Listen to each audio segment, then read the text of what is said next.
It's a very sensitive issue. I am not passing any comment.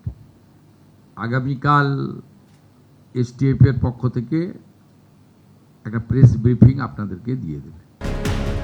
বিষয়টি স্পর্শকাতর, তাই কোনো মন্তব্য করলেন না মুখ্যমন্ত্রী শুভেন্দু অধিকারী। বর্ধমান শহরের জনবহুল এলাকা থেকে জঙ্গি সন্দেহে এক যুবককে গ্রেফতার করে রাজ্য পুলিশের স্পেশাল টাস্ক ফোর্স। এসটিএফ সূত্রে খবর, হামিম মণ্ডল নামের ওই যুবক পাকিস্তানের গুপ্তচর সংস্থা আইএসআই এর সঙ্গে যুক্ত। মুখ্যমন্ত্রীর গতিবিধির ওপর নজর রাখতেন হামিম। শুভেন্দু যে রাস্তা ধরে নিউ টাউনের বাড়িতে ফিরতেন, সেই সমস্ত রাস্তায় তিনি রেকি করেছিলেন বলেও সূত্রটির দাবি। টাওয়ার লোকেশন খতিয়ে দেখা গিয়েছে জৈশের হ্যান্ডলারদের সঙ্গেও নিয়মিত যোগাযোগ রাখতেন হামিম। ওয়াকিবহাল মহল বলছে, প্রথমত জঙ্গিদের কড়া জবাব দিতে একের পর এক কড়া সিদ্ধান্ত নিয়েছেন মুখ্যমন্ত্রী। তাতেই ঘুম ছুটেছে দেশ বিরোধীদের। বাংলায় বিজেপি ক্ষমতায় আসতেই জঙ্গি দমন এবং রাষ্ট্রবিরোধী শক্তির বিরুদ্ধে জিরো টলারেন্স নীতি গ্রহণ করেছে।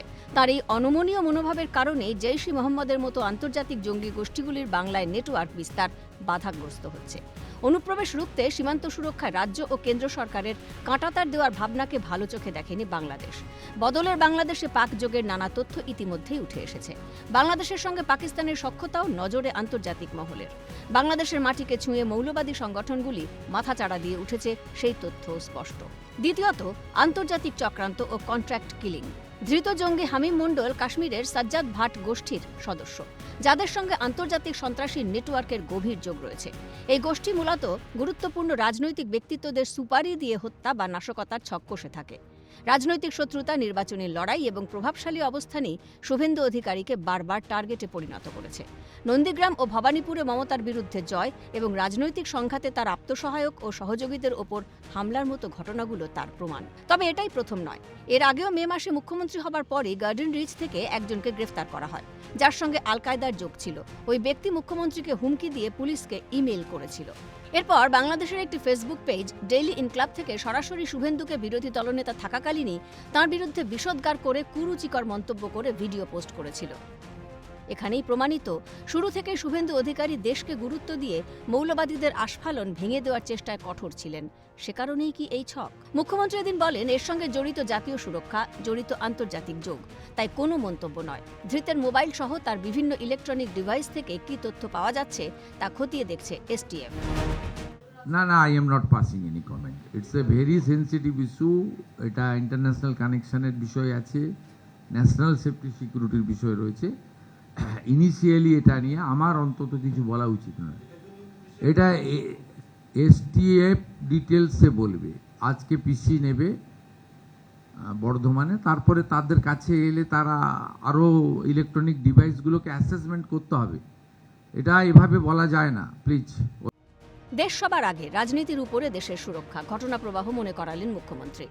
Honourable prime minister, honourable HM, home minister নবান্নে তো এসেছিলেন 2022 সালে। কেন এসেছিলেন? এখানে পূর্বাঞ্চলে 4টে সিএমকে নিয়ে মিটিং হয়েছিল, রিজিওনাল মিটিং। কিন্তু আমরা যখন উনি লেফট করছিলেন, সিঅপ করতে গেছিলাম আমি এবং ডক্টর সুকান্ত মজুমদার, আমরা জিজ্ঞেস করেছিলাম যে আপনি ওখানে চলে গেলেন, ওনার সচিবালয়, ওনার সঙ্গে মিটিং করলেন। আমাদের একটু অভিমান ছিল। উনি আমাকে বলেছিলেন দেশের ইন্টারেস্ট আগে, রাজনীতির উপরে। আমি গেছিলাম মাননীয় মুখ্যমন্ত্রীর কাছে জমি চাইতে, সীমান্ত সুরক্ষা প্রয়োজন। আমরা ওনার যুক্তির কাছে মাথা নিচু করেছিলাম যে হ্যাঁ, নেশন ফার্স্ট, দেশ সুরক্ষিত থাকলে সবাই থাকবে, রাজনীতি থাকবে, দেশ থাকবে।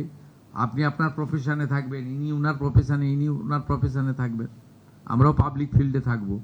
দেশ তো আগে, ন্যাচারালি এটা তো প্রমাণিত। মুখ্যমন্ত্রী বলেন, শুধু তাঁর উপরেই নয়, রাজ্যের প্রতিমন্ত্রী উমেশ রায়ও জঙ্গিদের নজরে ছিলেন বলে তদন্তে উঠে এসেছে। বিষয়টি অত্যন্ত গুরুত্বের সঙ্গে দেখা হচ্ছে বলেও ইঙ্গিত দেন মুখ্যমন্ত্রী।